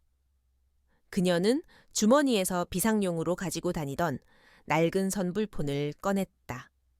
전원을 켜고 119에 전화를 걸었다. 그녀는 최대한 교란된 목소리로 자신의 집에서 3블록 떨어진 주소를 댔다. 가스 누출인 것 같아요. 냄새가 너무 심해요. 곧 터질 것 같아요. 허위 신고였지만 가스 누출은 소방서와 경찰이 즉시 그리고 대규모로 출동할 수밖에 없는 신고였다. 사이렌 소리는 최고의 교란 장치가 될 것이다. 몇 분 후 멀리서 희미하게 사이렌 소리가 들려오기 시작했다. 야간 투시경 속에서 집을 포위하고 있던 인원 중 2명이 당황한 듯 잠시 통신하는 모습이 보였다. 그들의 주의가 흐트러진 찰나의 순간 서연은 차에서 내려 어둠 속으로 몸을 녹였다. 그녀는 자신의 집으로 향하지 않았다. 담벼락을 넘어 이웃집의 뒷뜰을 가로지르며 그림자처럼 움직였다. 비가 내리기 시작했다. 차가운 빗방울이 그녀의 얼굴을 적셨지만 오히려 정신은 더 맑아졌다. 잠자고 있던 야수의 본능이 완전히 깨어났다. 그녀는 자신의 집 뒷뜰, 담쟁이 덩굴로 가려진 작은 창문 앞에 섰다. 어릴 적부터 잠금 장치가 헐거워 잘 알고 있는 그녀만의 비밀 통로였다. 소리 없이 창문을 열고 안으로 들어갔다. 2년 동안 살아온 평화로운 공간은 이제 적진이 되어 있었다. 집안은 불이 모두 꺼져 칠흑같이 어두웠다. 그녀는 숨을 죽이고 귀를 기울였다. 마룻바닥이 미세하게 삐걱거리는 소리. 거실 쪽에서 2명의 침입자가 움직이는 소리였다. 그녀는 신발을 벗어 들었다. 맨발의 감각이 바닥의 미세한 진동까지 느끼게 해주었다. 그녀는 벽에 몸을 붙이고 가구들을 엄폐물 삼아 유령처럼 2층으로 향했다. 목표는 시어머니의 방. 시어머니의 방문 앞에 섰을 때 안에서 희미한 인기척이 느껴졌다. 서연은 조심스럽게 문고리를 돌렸다. 문이 열리자 그녀는 숨을 멈췄다. 어머니, 박순애 여사는 침대에 앉아 있었다. 치매의 노인의 공허한 모습이 아니었다. 그녀는 외출복을 모두 갖춰 입고 작은 가방까지 옆에 둔 채 마치 서연을 기다리고 있었다는 듯 맑은 눈으로 그녀를 바라보고 있었다. 그 눈빛은 모든 것을 알고 있다는 듯 두려움과 결의가 뒤섞여 있었다. 2 사람은 아무 말도 하지 않았지만 모든 것을 이해했다. 서연이 손짓으로 어머니를 부축해 방을 나서려던 순간이었다. 복도 끝 어둠 속에서 거대한 인형이 나타났다. 알파팀의 팀원이었다. 움직이지 마. 낮고 위협적인 목소리. 남자의 손에는 소음기가 달린 권총이 들려 있었다. 절체절명의 순간. 남자가 한 걸음 다가서는 순간 서연이 움직였다. 그녀는 옆에 있던 낡은 도자기 화분을 집어들어 남자의 얼굴을 향해 전력으로 던졌다. 동시에 시어머니를 뒤로 밀쳐냈다. 남자가 반사적으로 팔을 들어 화분을 막는 그 0.1초의 틈. 서연은 짐승처럼 달려들어 남자의 품으로 파고들었다. 그녀의 손이 총을 쥔 남자의 손목을 꺾고 무릎으로는 급소를 가격했다. 남자가 고통으로 숨을 멈칫하는 사이 그녀의 팔꿈치가 그의 관자놀이를 정확하게 가격했다. 피요 하는 둔탁한 소리와 함께 거구의 남자가 쓰러졌다. 서연은 숨을 고를 틈도 없이 쓰러진 남자의 권총을 집어들었다. 하지만 총을 쓸 수는 없었다. 총성은 나머지 적들을 모두 불러 모을 것이다. 그녀는 시어머니의 손을 잡고 아래층으로 향했다. 어머니, 거의 다 왔어요. 하지만 거실에 다다랐을 때 현관문 쪽에서 또 다른 침입자가 나타났다. 서연은 시어머니를 자신의 등 뒤로 숨기고 손에 든 권총을 단단히 움켜쥐었다. 최후의 수단으로 사용할 생각이었다. 바로 그때 현관문이 열리며 민준이가 집 안으로 들어왔다.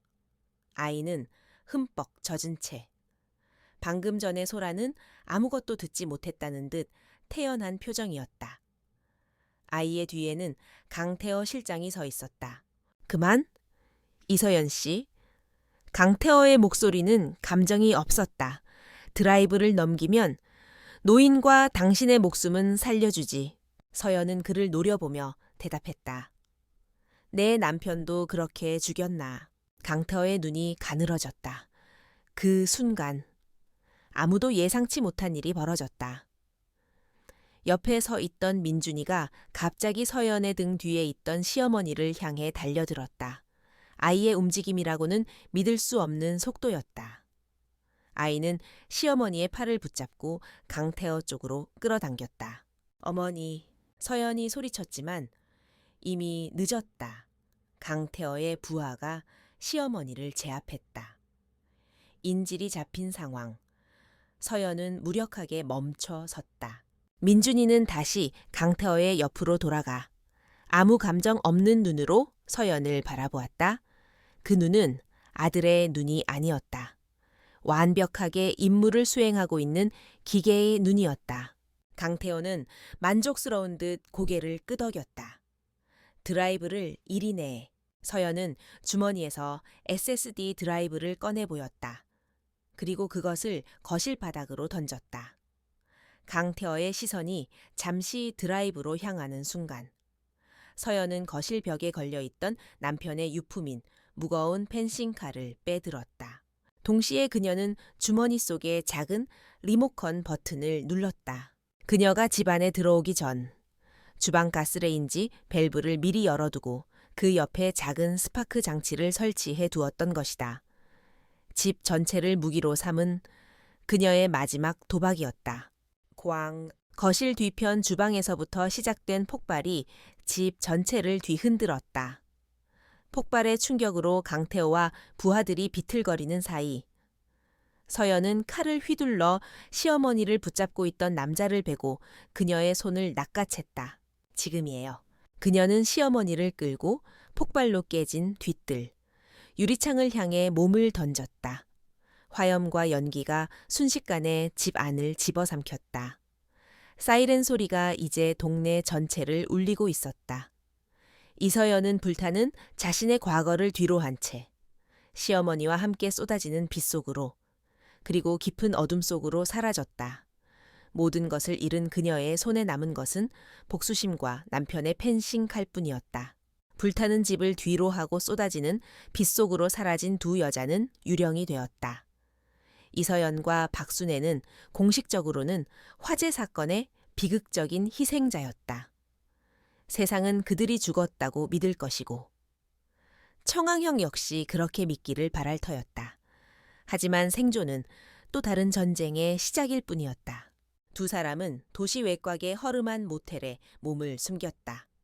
창문에서는 금이 간 넌사인 불빛이 깜빡이며 방 안을 섬뜩하게 비췄고 복도에서는 정체 모를 사람들의 고성과 웃음소리가 간헐적으로 들려왔다. 며칠 전까지만 해도 교회의 평화로운 저택에서 살던 그들에게 이곳은 지옥의 축소판과도 같았다. 서연은 폭발의 충격으로 찢어진 팔의 상처를 소독하며 이를 악물었다. 통증보다 더 그녀를 괴롭히는 것은 앞으로의 막막함이었다. 그녀 곁에는 이제 연약한 노인 한 명뿐이었다. 서연아, 침대에 앉아있던 박순애 여사가 조용히 입을 열었다. 지난 2년간 한 번도 들어보지 못했던 또렷하고 힘이 있는 목소리였다. 치매 환자의 혼란스러움은 온데간데 없었다. 위기의 순간이 그녀의 다쳤던 정신을 완전히 해방시킨 듯 했다. 미안하다. 내가 진작 말했어야 했는데. 서연은 말없이 어머니를 바라보았다. 박 여사는 창밖을 바라보며 나지막이 이야기를 시작했다. 진우가 죽고 그 아이. 민준이라는 애가 집에 온 첫날부터 알았다. 내 손주가 아니라는 걸. 모습은 비슷했지만 눈빛이 달랐어. 아이의 눈이 아니었어. 그리고 며칠 뒤 집 주변을 맴도는 낯선 자들을 봤지. 그 순간 깨달았다. 진우의 죽음은 사고가 아니었고 나 역시 위험하다는 걸. 그녀는 서연을 향해 고개를 돌렸다. 그녀의 눈가에는 눈물이 고여 있었다. 내가 할 수 있는 건 아픈 척하는 것뿐이었어. 치매 노인 행세를 하면 그들이 날 경계하지 않을 거라고 생각했다. 그들의 감시 아래서 바보 노릇을 하며 기회를 기다리는 것. 그게 내가 내 아들을 위해 할 수 있는 유일한 복수 준비였어. 하지만 널 위험에 빠뜨리고 말았구나. 서연은 다가가 시어머니의 차가운 손을 잡았다. 위로의 말을 찾을 수 없었다. 두 사람은 서로의 고통을 이해했다. 아들을 잃은 어머니와 남편을 잃은 아내. 이제 그들에게 남은 것은 공동의 적에 대한 복수심뿐이었다. 며칠간의 은신 생활 동안 서연은 상황을 냉정하게 분석했다. 그녀의 손에는 천강혁의 모든 범죄가 담긴 SSD 드라이브가 있었다. 하지만 이것을 세상에 공개할 방법이 없었다. 언론, 경찰, 검찰, 청강혁의 돈과 권력이 미치지 않는 곳이 없을 터였다. 섣불리 움직였다가는 증거는 사라지고 자신들은 암살당할 것이 뻔했다. 그녀는 혼자서는 이길 수 없다는 것을 인정해야 했다. 그녀는 조직이 필요했다. 신뢰할 수 있고. 진숭 비오라는 거대 기업과 맞설 힘이 있는 조직. 그녀의 머릿속에 단 한 사람의 이름이 떠올랐다. 한지훈, 국정원 시절 그녀의 직속 상관이자 멘토였다. 원칙주의자의 대쪽 같은 성품을 가졌지만 불의를 보면 참지 못하는 뜨거운 심장을 가진 남자. 서연이 조직을 떠난 후에도 유일하게 연락을 주고받았던 사람이었다. 그는 현재 국정원 내에서도 손꼽히는 요직인 대테러산업보안국 국장 자리에 올라 있었다. 그라면 도와줄 수 있을지도 모른다. 하지만 그에게 연락하는 것은 목숨을 건 도박이었다. 만약 그가 변했거나 혹은 그의 주변까지 천강혁의 손이 뻗어 있다면 모든 것이 끝이었다. 또한 이 일에 그를 끌어들이는 것은 그의 인생을 통째로 위험에 빠뜨리는 일이기도 했다. 서연은 며칠을 고뇌했다. 하지만 선택의 여지가 없었다. 이것이 유일한 길이었다. 한지훈 국장에게 직접 연락하는 것은 불가능했다. 그의 모든 통신은 감시되고 있을 것이다. 서연은 과거에 배웠던 가장 고전적인 방식을 사용하기로 했다. 그녀는 모텔을 빠져나와 공중전화로 향했다. 그리고 국정원 내부 민원실에 평범한 시민인 척 전화를 걸어 아주 사소하고 일반적인 산업 스파이 관련 제보를 남겼다. 제보자 이름은 박선영. 그들이 과거 함께 맡았던 첫 사건의 피해자 이름이었다. 그리고 제보 내용 말미에 특정 지하철역의 물품 보관함 번호와 비밀번호를 흘렸다. 한지훈만이 알아볼 수 있는 신호였다. 만약 그가 신호를 알아보고 혼자 나타난다면 그는 아직 믿을 수 있는 사람이다. 하지만 다른 누군가가 나타난다면 모든 것을 포기하고 다시 사라져야 했다. 약속한 시간. 서연은 지하철역 건너편 카페 2층에 앉아 물품 보관함 주변을 살폈다. 심장이 터질 것처럼 뛰었다. 10분, 20분, 시간이 흘러도 아무도 나타나지 않았다. 희망이 절망으로 바뀌려던 순간 익숙한 인형이 나타났다. 변장도 경호원도 없이 퇴근길의 평범한 직장인처럼 보이는 한지훈이었다. 그는 주변을 경계하며 자연스럽게 보관함으로 다가가 무언가를 넣고는 이내 인파 속으로 사라졌다. 서연은 그가 사라지고 30분이 더 지난 후에야 자리에서 일어나 보관함으로 향했다. 안에는 낡은 신문지 하나가 들어 있었다. 그녀는 신문을 들고 화장실로 들어가 안쪽 면을 확인했다. 광고란의 작은 글씨들 사이에 볼펜으로 희미하게 표시된 글자가 있었다. 내일 새벽 5시 노량진 수산시장 1번 중메인 기둥. 다음 날 새벽 비릿한 생선 냄새와 상인들의 활기찬 외침으로 가득한 노량진 수산시장. 서연은 시장 상인처럼 보이는 허름한 작업복과 모자로 얼굴을 가린 채 약속 장소로 향했다. 수많은 인파 속에서 한지훈은 경매를 구경하는 평범한 중년 남성처럼 서 있었다. 서연은 그의 옆으로 자연스럽게 다가가 생선을 고르는 척하며 나지막이 말했다. 오랜만입니다. 국장님. 한지훈은 그녀를 돌아보지 않고 정면을 응시한 채 대답했다. 자네 장례식에 다녀온 게 엊그제 같은데 유령이라도 만난 기분이군. 살아있어야 할 이유가 있었습니다. 서연은 주변을 경계하며 지난 몇 주간 겪었던 모든 일을 압축해서 설명했다. 남편의 죽음, 미래재단, 프로젝트 키메라, 그리고 아들이라고 믿었던 샘플 M의 이야기까지 너무나 비현실적인 이야기에 한지훈의 미간이 점점 좁혀졌다. 서연아, 자네가 겪은 충격은 이해하지만 이건 너무 거대한 음모론처럼 들리는군. 진숭비호가 유전적으로 조작된 아이들을 만들고 그걸 VIP들에게 분양한다고 영화에나 나올 법한 이야기야. 그의 회의적인 반응은 당연했다. 서연은 품속에서 작은 USB 하나를 꺼내 생선을 담는 검은 비닐봉지에 담아 그에게 건넸다. 영화가 아닙니다. 현실입니다. 국장님, 이 안에 있는 파일 하나만 확인해 주십시오. 프로메트스 홀딩스라는 케이맨 제도의 페이퍼 컴퍼니가 있을 겁니다. 진숭비호의 비자금이 흘러 들어가는 창구죠. 그 회사에서 작년에 거액의 자금이 한 개인에게 넘어갔습니다. 국장님 부서에서 몇 년째 추적하고 있던 무기 밀매상의 계좌로요. 한지훈의 눈빛이 날카롭게 변했다. 무기 밀매상. 그것은 단순한 기업 비리 차원의 이야기가 아니었다. 이게 사실이라면 이건 국가 안보를 뒤흔드는 문제입니다. 시간을 주게. 확인해 보겠다. 오래 걸리면 안 됩니다. 그들은 절 찾고 있을 겁니다. 알고 있다. 한지훈은 비닐봉지를 들고 인파 속으로 말없이 사라졌다. 서연은 그 자리에 남아 잠시 그의 뒷모습을 바라보다가 이내 새벽의 혼잡함 속으로 몸을 숨겼다. 이제 주사위는 던져졌다. 다시 모텔로 돌아온 서연에게 기다림의 시간은 고문과도 같았다.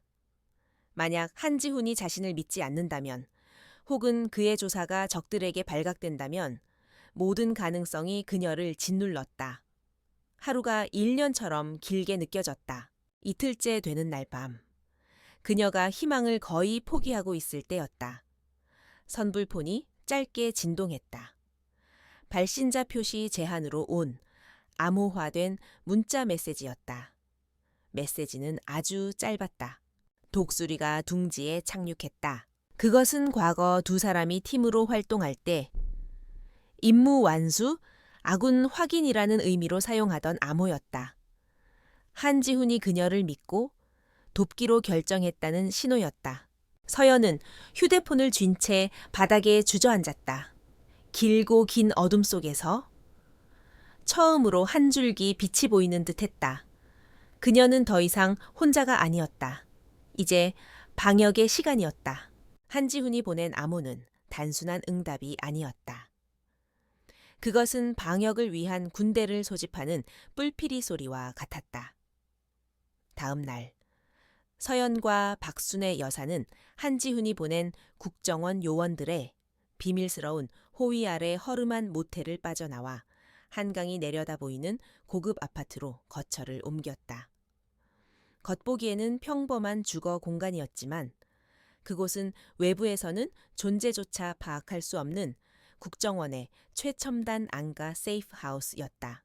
방탄유리와 24시간 감시 시스템, 최첨단 통신 장비와 분석실까지 갖춰진 그곳에서 두 여자는 몇 주 만에 처음으로 안도의 숨을 내쉴 수 있었다.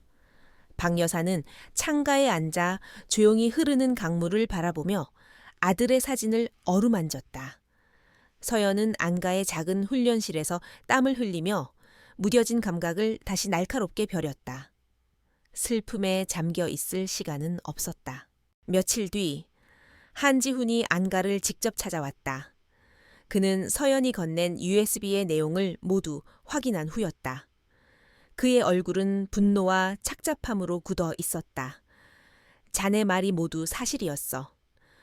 프로메투스 홀딩스는 청강역의 검은 금고였고 자네가 지목한 무기 밀매상에게 흘러간 돈은 차세대 비살상 무기 개발에 투자되고 있었네. 진숭 비오는 단순한 제약회사가 아니었어. 국가 위에 군림하려는 괴물이었지. 한지훈은 디지털 테이블에 관련 자료들을 띄웠다. 청강혁의 영향력은 상상을 초월했다. 정계, 재계, 법조계, 언론계까지 그의 돈과 인맥이 거미줄처럼 뻗어 있었다. 공식적인 수사는 불가능해. 내가 이 사건을 공론화하는 순간 내부의 끈앞풀들이 먼저 알고 청강혁에게 보고할 걸세. 증거는 사라지고 자네와 나는 국가 안보를 위협한 정신병자가 되어 제거되겠지. 그의 말은 즉 그들 역시 유령이 되어 싸워야 한다는 뜻이었다.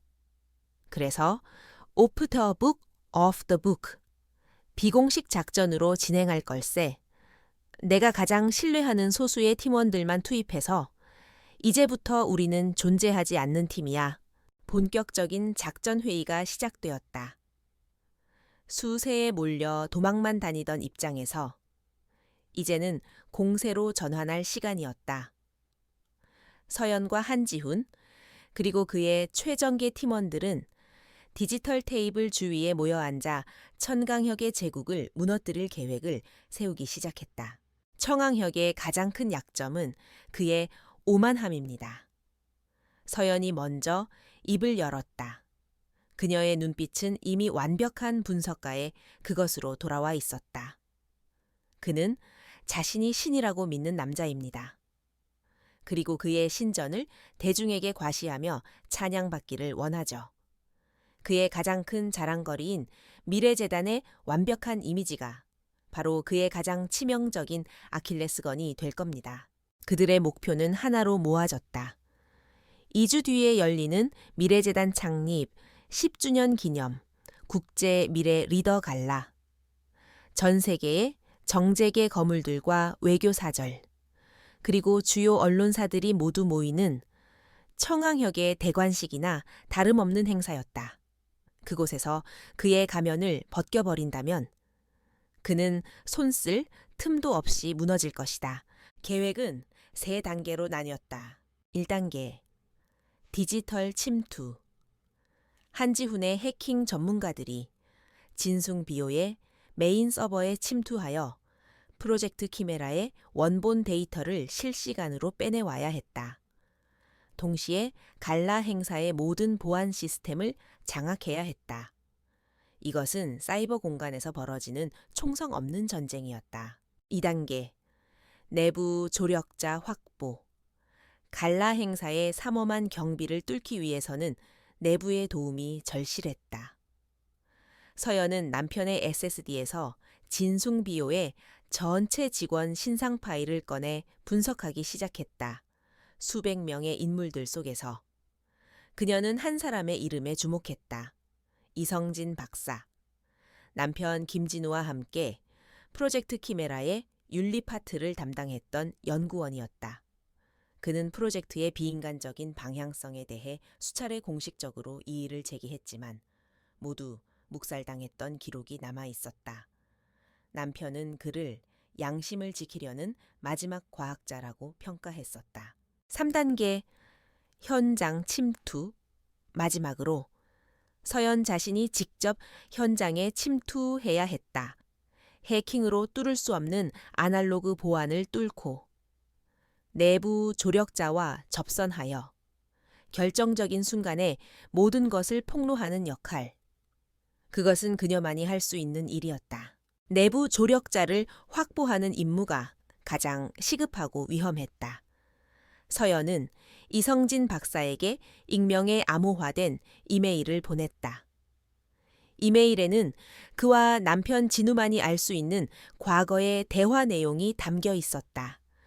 별을 보며 윤리를 논하던 밤을 기억하십니까?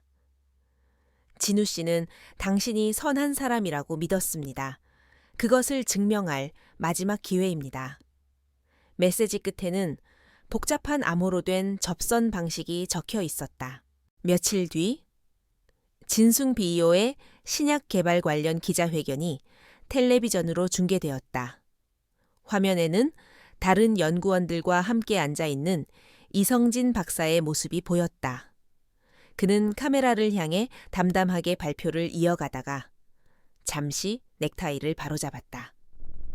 남편 진우가 생전에 그에게 선물했던 작은 페가수스 문양이 새겨진 넥타이였다. 응답의 신호였다. 그는 협력하기로 결정한 것이다. 이제 모든 준비는 끝났다. 남은 일주일 동안 서연은 자신을 극한까지 몰아붙였다. 안가의 훈련실에서 체력을 단련하고 수십 번의 시뮬레이션을 통해 갈라 행사장 내부 구조와 경비 동선을 머릿속에 완벽하게 새겨 넣었다. 그녀는 더 이상 슬픔에 잠긴 미망인이 아니었다. 적의 심장부로 뛰어드는 날카롭게 벼려진 비수였다. 박순애 여사는 그런 며느리의 모습을 말없이 지켜보며 매일 밤 그녀를 위해 기도했다. 갈라 행사 전날 밤 안가의 작전실에 서연과 한지훈 그리고 그의 팀원들이 모두 모였다. 디지털 테이블 위에는 갈라 행사장인 미래아트센터의 3D 도면이 떠 있었다. 모든 계획과 변수에 대한 최종 브리핑이 끝났다. 분위기는 무겁고 비장했다. 실패는 곧 모두의 죽음을 의미하는 작전이었다. 한지훈이 서연에게 작은 상자 하나를 건넸다. 안에는 외교 사절의 부인으로 위장할 신분증과 함께 만년필 모양의 소형 EMP 장치가 들어 있었다. 이걸 터뜨리면 30초간 주변의 모든 전자기기를 마비시킬 수 있을 걸세. 자네에게 주어진 시간은 딱 30초뿐이야. 일단 안으로 들어가면 우리는 더 이상 자네를 도울 수 없어. 모든 건 자네에게 달렸네. 서연은 말없이 고개를 끄덕였다. 그녀는 자신의 방으로 돌아와 책상 위에 놓아두었던 작은 액자를 집어들었다. 환하게 웃고 있는 남편과 그의 품에 안겨있는 진짜 아들 민준이의 사진이었다. 그녀는 사진을 가슴에 품었다. 진우 씨, 민준아, 보고 있어 이제. 엄마가, 당신 아내가 당신들의 복수를 시작할게. 그녀의 눈빛은 강철처럼 단단해져 있었다. 거대한 체스판의 모든 말은 제자리에 놓였다. 이제 여왕이 왕을 잡으러 갈 시간이었다. 서울의 심장부, 미래 아트센터는 별들이 지상으로 내려온 듯 찬란한 빛으로 가득했다. 국제 미래 리더 갈라의 밤.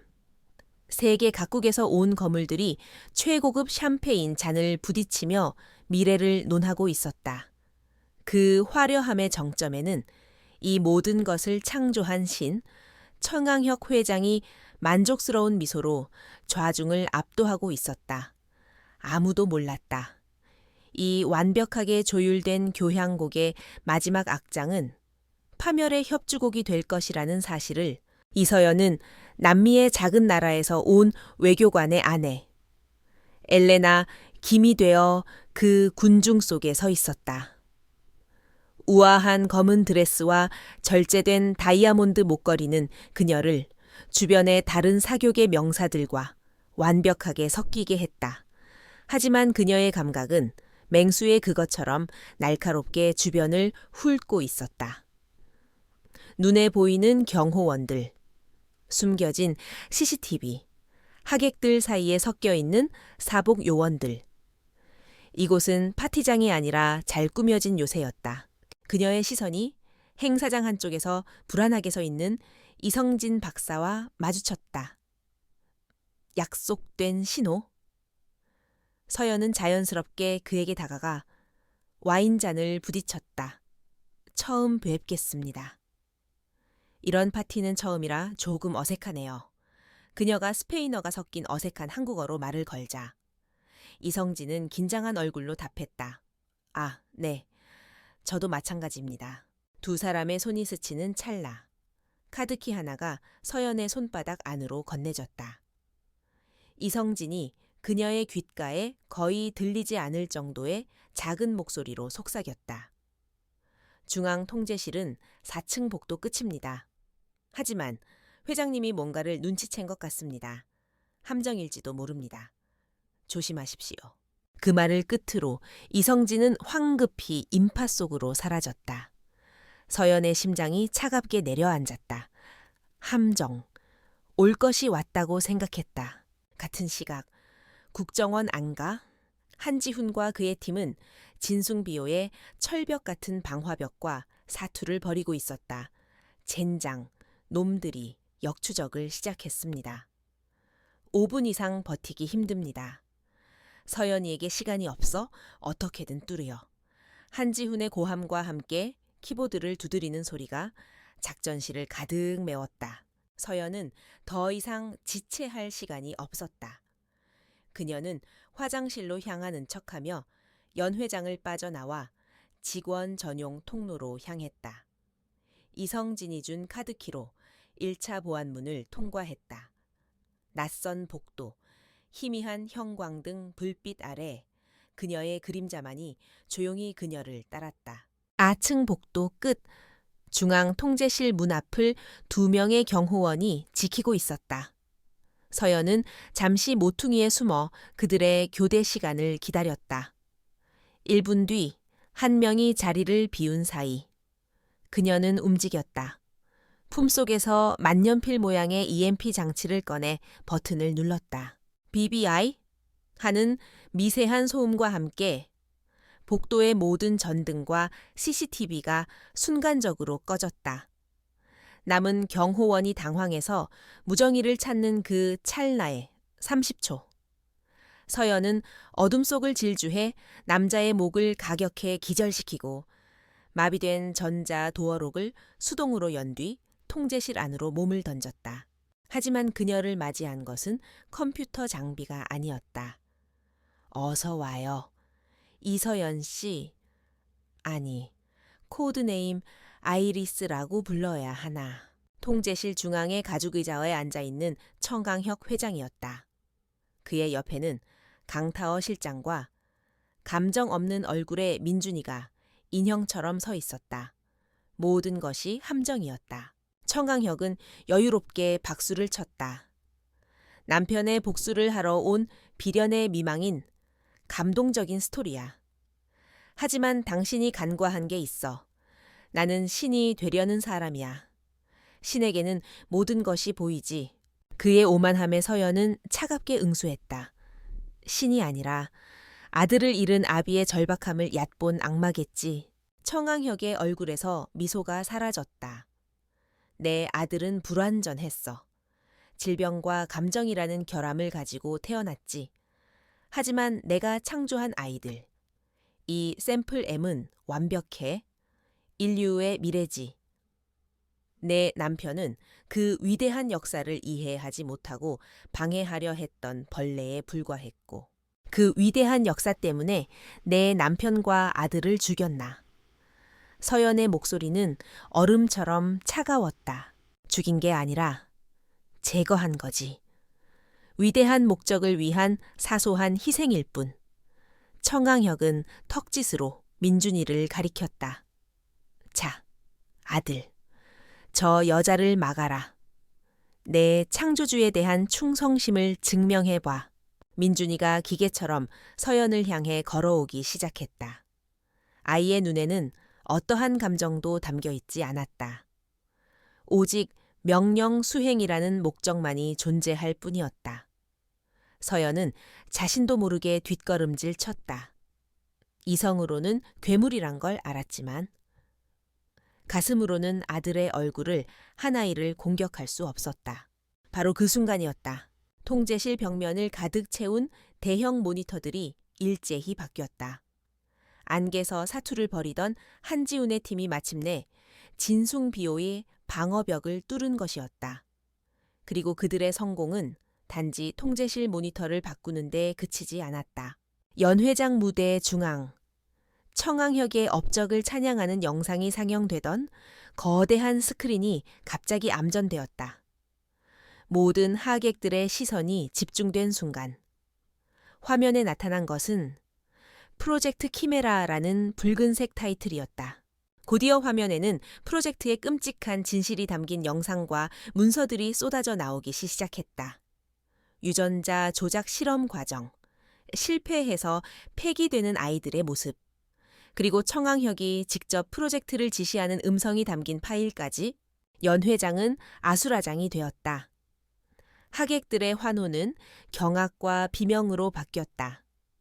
수많은 카메라 플래시가 무대를 향해 터져 나왔다. 이게 무슨... 청강혁이 경악하며 소리쳤다. 그의 완벽한 왕국이 전 세계가 지켜보는 앞에서 무너져 내리고 있었다. 강 실장, 저 여자 당장 죽여. 강태허가 짐승처럼 서연에게 달려들었다. 하지만 그 순간 서연을 향해 다가오던 민준이가 갑자기 그 자리에 멈춰 섰다. 아이는 스크린에 비친 실패작들의 모습. 자신과 똑같이 생겼지만 어딘가 뒤틀린 아이들의 모습에서 눈을 떼지 못하고 있었다. 아이의 완벽한 프로그램에 최초의 에러. 혼란이라는 감정이 발생한 것이었다. 그 찰나의 틈. 서연은 더 이상 망설이지 않았다.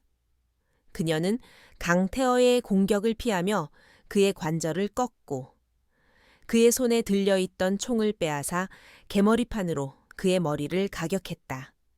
거구에 강태허가 허무하게 쓰러졌다. 이제 통제실에 남은 것은 서연과 모든 것을 잃고 만견자실한 표정의 청강혁, 그리고 정지된 기계처럼 서 있는 민준이뿐이었다. 네가 감히 내 왕국을. 청강혁이 절규했다. 서연은 그에게 총구를 겨누었다. 이건 네 왕국이 아니야. 네가 짓밟은 사람들의 무덤이지. 멀리서 경찰 사이렌 소리가 점점 가까워지고 있었다. 연 회장의 기자들은 이 역사적인 순간을 담기 위해 통제실 문을 부술듯이 두드려댔다. 청강혁은 스크린에 비친 자신의 무너진 제국과 자신을 겨누고 있는 서연의 총구를 번갈아 보았다. 그의 얼굴에 남은 것은 오만함이 아닌 한낱 범죄자의 초라한 파멸뿐이었다. 체크메이트였다. 청강혁의 왕국이 무너져 내리는 소리는 옥루시텔리했다. 갈라 행사장 안으로 경찰 특공대가 들이닥쳤을 때 스스로를 신이라 칭했던 남자는 넋이 나간 얼굴로 의자에 주저앉아 있었다. 그의 눈에는 더 이상 오만함이 아닌 텅 빈 파멸만이 담겨 있었다. 수많은 카메라 플래시가 그의 초라한 마지막을 담기 위해 터져 나왔고 전 세계는 실시간으로 한 제국의 멸망을 목격했다. 혼란의 한복판에서 한지훈이 나타나 자신의 코트를 벗어 서연의 어깨를 감쌌다. 이제 끝났네.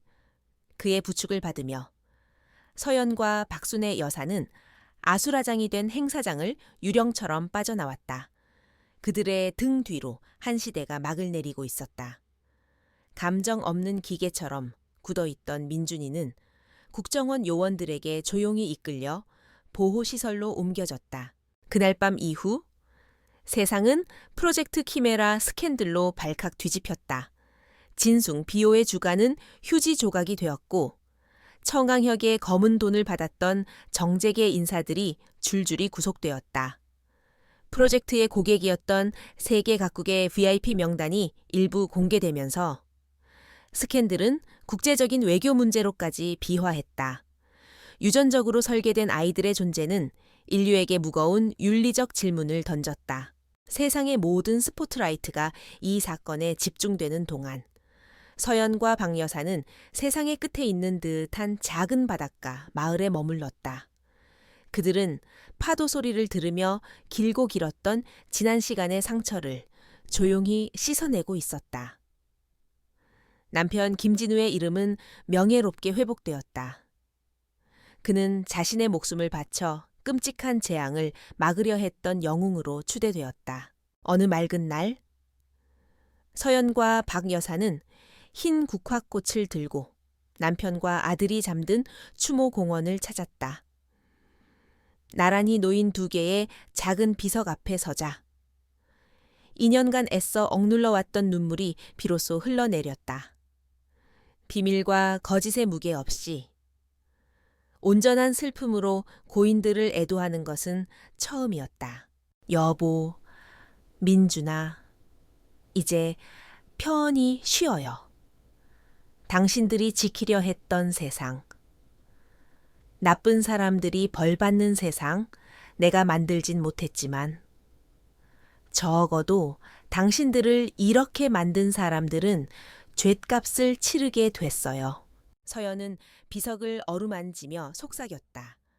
박 여사는 말없이 며느리의 어깨를 감싸 안았다. 두 사람은 더 이상 시어머니와 며느리가 아닌 같은 상처를 공유하고 서로를 보듬는 동지이자 가족이었다. 몇 주 뒤 한지훈이 그들의 바닷가 집을 찾아왔다. 그는 천강혁과 관련자들에 대한 재판이 시작되었음을 알렸다. 그리고 조심스럽게 본론을 꺼냈다. 키메라 아이들에 대한 문제입니다. 현재 발견된 아이들은 총 12명입니다. 모두 국정원 산하의 특별보호시설에 격리되어 있습니다. 이 아이들을 어떻게 해야 할지 정부 내에서도 의견이 분분합니다. 잠재적 위험 요소로 보고 영구 격리해야 한다는 의견도 있고요. 서연의 가슴이 무겁게 내려앉았다. 그 아이들 역시 이 비극의 가장 큰 희생자들이었다. 한지훈은 잠시 망설이다가 말을 이었다.